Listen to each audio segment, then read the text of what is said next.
افغانستان ایک بار پھر دہشت گرد گروہوں کی آماجگاہ بن چکا ہے۔ افغان سرزمین سے ہونے والی دہشت گردی پاکستان کے لیے سنگین خطرہ ہے۔ افغان طالبان کے بعض عناصر دہشت گردوں کی حمایت کر رہے ہیں۔ پاکستان نے بارہا افغانستان سے دراندازی کی کوششیں ناکام بنائیں۔ رواں سال افغانستان سے دہشت گردی کے باعث 1200 افراد شہید ہوئے۔ پاکستان میں کارروائیوں میں 2022 سے اب تک 214 افغان دہشت گرد مارے گئے۔ افغانستان میں داعش، خراسان، القاعدہ، کالعدم، T T P, B L A, E T I M کی محفوظ پناہ گاہیں ہیں۔ دشمن ملک پاکستان کے مخالف دہشت گرد گروہوں کی مالی اور تکنیکی مدد کر رہا ہے۔ پاکستان اپنی خود مختاری کے لیے تمام ضروری دفاعی اقدامات کرے گا۔ غیر قانونی غیر ملکی پاکستان کے لیے سنگین سیکیورٹی خطرہ ہے۔ مستقل مندوب عاصم افتخار کا اقوام متحدہ کی سلامتی کونسل سے افغانستان سے متعلق اجلاس سے خطاب۔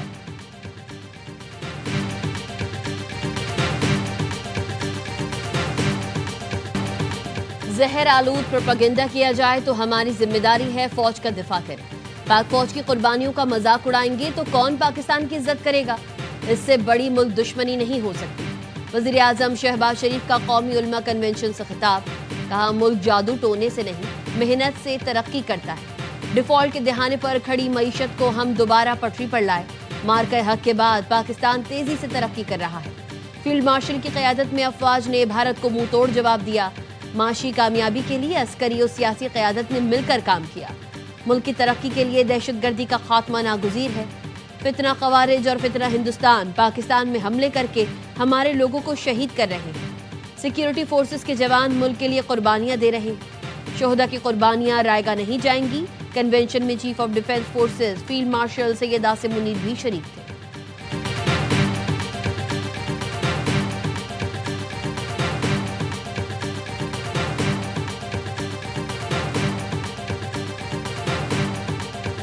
ہم دشمن کو چھپ کر نہیں للکار کر مارتے ہیں۔ مارکہ حق میں اللہ کی نصرت سے کامیابی ملی۔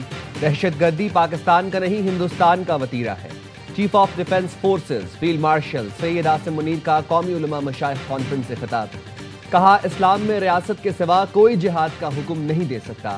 علماء قوم کو متحد رکھیں اور قوم کی نظر میں وسعت پیدا کریں۔ جس قوم نے علم اور قلم کو چھوڑا وہاں انتشار اور فساد نے جگہ لی۔ ریاست طیبہ اور ریاست پاکستان کا آپس میں گہرا تعلق ہے۔ سعودی عرب کے ساتھ دفاعی معاہدہ تاریخی ہے۔ اللہ نے تمام مسلم ملکوں میں سے محافظین حرمین کا شرف پاکستان کو عطا کیا۔ عزت اور طاقت تقسیم نہیں محنت اور علم سے حاصل ہوتی ہے۔ فیلڈ مارشل نے پاکستان ہمیشہ زندہ باد کا نعرہ بھی بلند کیا۔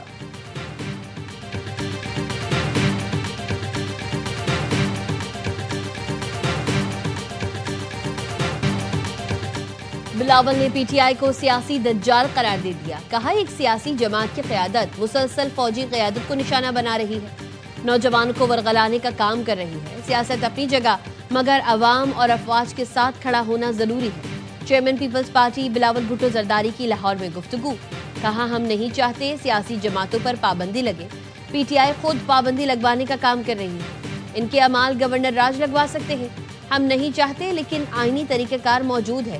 کوئی جا کر اس شخص کو سمجھائے کہ سیاست کریں، انتہا پسندی نہیں۔ بھارت سے جنگ میں جیت دنیا تسلیم کر رہی ہے۔ بھارت آج تک اس شکست سے نہیں نکل سکا۔ بھارت اب بھی پاکستان میں دہشت گردی کی کوشش کر رہا ہے۔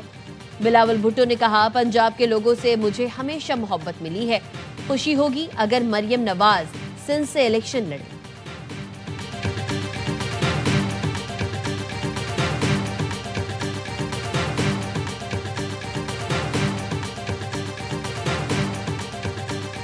کو اچھی طرح سے معلوم ہے کہ ملاقات کیوں بند ہوئی ہے۔ جب یہ باہر جا کے روز تماشا لگائیں، سارا دن جو ہے وہ روڈ بلاک رہے۔ ہم صاحب نے سلیکشن کیسے لوگوں کی ہے؟ کے پی کے چیف منسٹر ہیں، ان کی آپ پہلی تقریر سنیں، وہ کبھی وہ شہین بن جاتے ہیں، شہید عمران بن جاتے ہیں۔ آج بھی دونوں طرف سے مذاکرات کے معاملات پر ڈیڈ لاک ہے۔ پی ٹی آئی میں سیاست کی بات کرنے والے کو گولیاں پڑتی ہیں۔ وزیر اعلیٰ کے پی سہیل آفریدی کی پہلی تقریر سنیں تو اندازہ ہوگا۔ ان کو معلوم ہے ملاقات کیوں بند ہے اور یہ بھی جانتے ہیں ملاقات کیسے ہو سکتی ہے۔ مشیر وزیر اعظم رانا ثناء اللہ کہتے ہیں عظمیٰ خان بانی پی ٹی آئی کا پورا پیغام پہنچ جاتی تو شاید اور زیادہ آگ لگتی۔ صورتحال سے نمٹنے کے لیے حکومت بانی پی ٹی آئی کو کہیں اور بھی منتقل کر سکتی ہے، مگر